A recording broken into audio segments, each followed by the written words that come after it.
While most of the critics loved Ginger Rogers in Fifth Avenue Girl, there was some criticism about her young co-star. They felt that Tim Holt, at age 21, was just a little bit too young for Ginger Rogers. He was 28 at the time. James Ellison, who played Mike, as you see here, was much closer to Ginger Rogers' age, and he was really happy to be cast in Fifth Avenue Girl because it marked his graduation from all those Hopalong Cassidy films. For 4 years, he had been playing Hoppy's sidekick. And after 10 years in the better features, he was back in the old saddle again and spent the rest of his career in the Westerns. Now, that was also the fate of Tim Holt, the son of Western great Jack Holt and brother of Western heroine Jennifer Holt. It was inevitable that he'd turn in his polo pony for a cow pony. From 1938 through 1952, he was a regular star of Westerns over at RKO. Finally, Fifth Avenue Girl was one of the last roles of 30s great Walter Connolly. It was one of 7 films that he made back in 1939. In those days, they really used to make a lot of films in 1 year. Today, they don't do that, or they're off many times for years at a time while they're looking for a property. In those days, they worked in the film business, and they worked all the time. We'll be right back. You are watching American Movie Classics. We are back, and tomorrow's double feature attraction has 17th century romance complete with duels to the death and modern New York nightlife all along Nightclub Row. Quite a split in time. First, Linda Darnell is the lovely lady desired by many admirers, and Forever Amber. Among them, Cornell Wilde, Richard Green, and George Sanders. Then, in the New York drama Night World, gangster Boris Karloff owns a nightclub frequented by Lou Ayres and Mae Clark. Imagine Boris Karloff as a nightclub owner this time and not the maker of some monster. Well, you'll see it. Busby Berkeley staged the chorus girl routines, and George Raft and Hedda Hopper add slices of life to the big city. Now, here's today's movie question. Jean Arthur was one actress who was terrified before doing a scene, but one director finally got to know her and said, all you had to do was push her out into the lights, turn the camera on, and she blossomed into something wonderful. Who was the understanding director?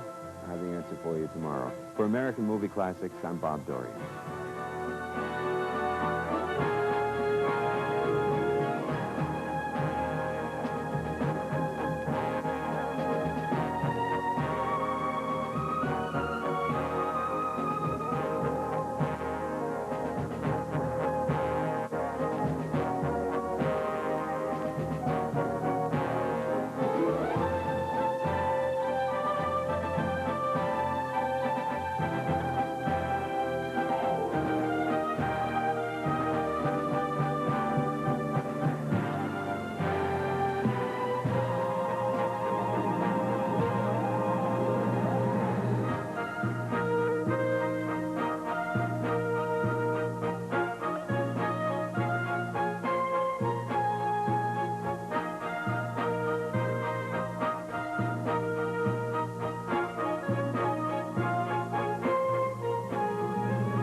They're shocking, deadly, and dangerous.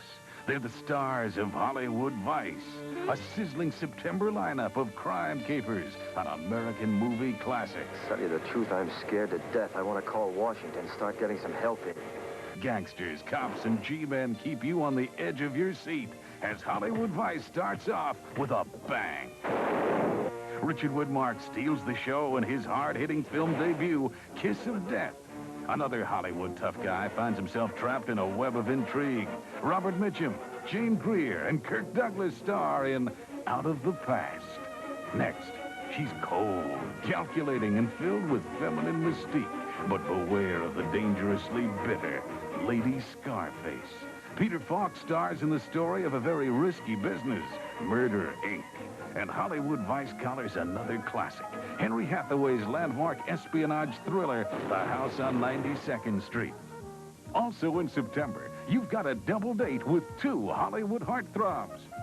First, Robert Mitchum stars in 2 different kinds of roles. We meet in all kinds of places. Sparks fly when he teams up with Jane Russell in His Kind of Woman. Then when Mitchum meets up with Loretta Young and William Holden, they all get a lesson in love. Rachel and the Stranger. The whole month explodes with excitement when Richard Widmark rides your way. Starting now, we turn into scavengers. First, he's out to round up adventure in The Last Wagon. Then rough seas are ahead when Widmark starts with Lionel Barrymore and Dean Stockwell in Down to the Sea in Ships. And the suspense builds as a small-town doctor tries to stop panic in the streets. So whether you're searching for action and adventure, romance or intrigue, there's only one place to look in September: American Movie Classics. It would be a crime to miss it. If you missed any part of today's film, stay tuned. We're going to show them again.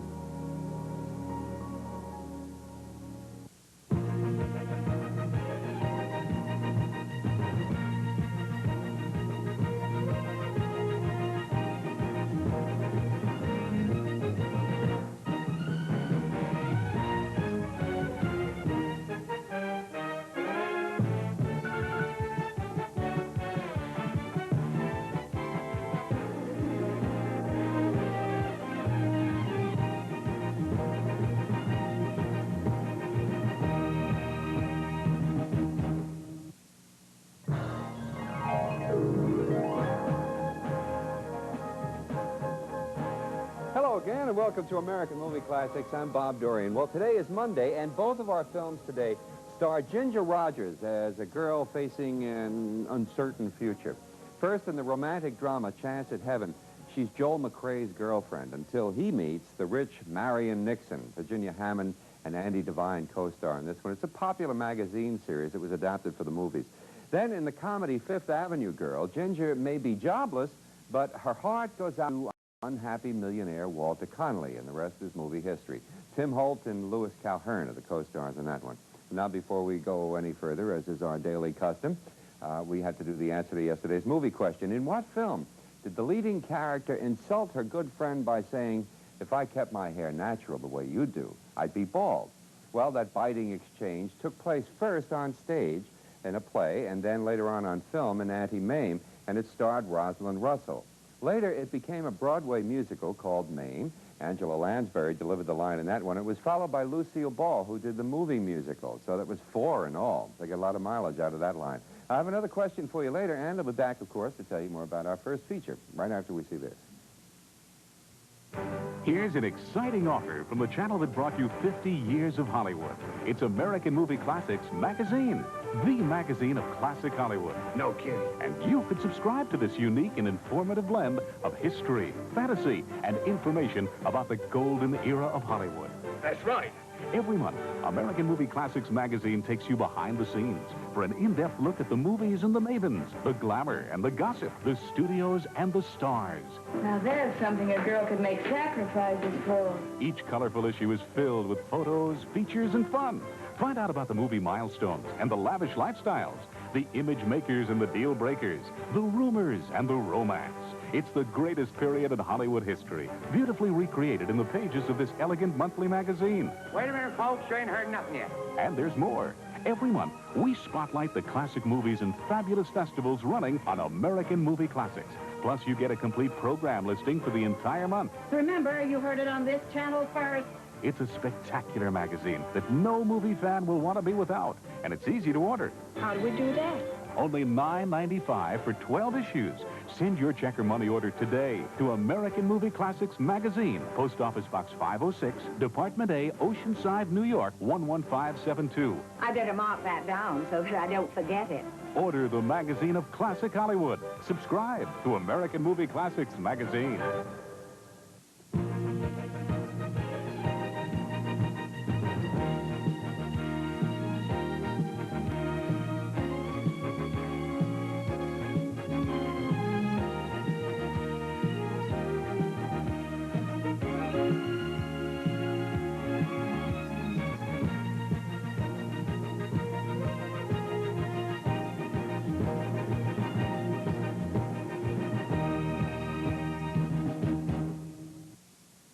In 1933, which I can honestly say happily was before my time, but not by much, when Chance at Heaven was first made, supporting player Andy Devine was sufficiently popular to receive fourth billing behind Joel McCrea, Ginger Rogers, and Marion Nixon. And speaking of credits, you may notice that McCrae's name appears above the leading lady's name in this movie. Well, the next time they worked together, Ginger Rogers' star had eclipsed Gordon McCrae's, and she would receive top billing. The screenplay for Chance at Heaven, that's the name of this movie, was based upon a popular serial that appeared in Liberty magazine back in 1933. It took some courage on the part of RKO to bring Vina Delma's story to the screen because one of the plot elements deals with a subject that was entirely forbidden on the screen back in those days. Now, I won't tell you what the controversial issue is because it would spoil the end of the picture, but you can't help but notice how they handle the whole thing. They got away with it by implying that what happened without ever coming out and saying it exactly. And by the way, the author, Vina Delmar, was a frequent visitor to the set of Chance at Heaven and told the press that she was thrilled with the cast of this movie and that they were exactly the type of people that she had in mind when she was writing it. And that's really quite a compliment from an author, but who really wouldn't be happy with Joel McCrae and Ginger Rogers. Let's join a small-town gas station attendant whose life is about to change. Let's watch Chance at Heaven.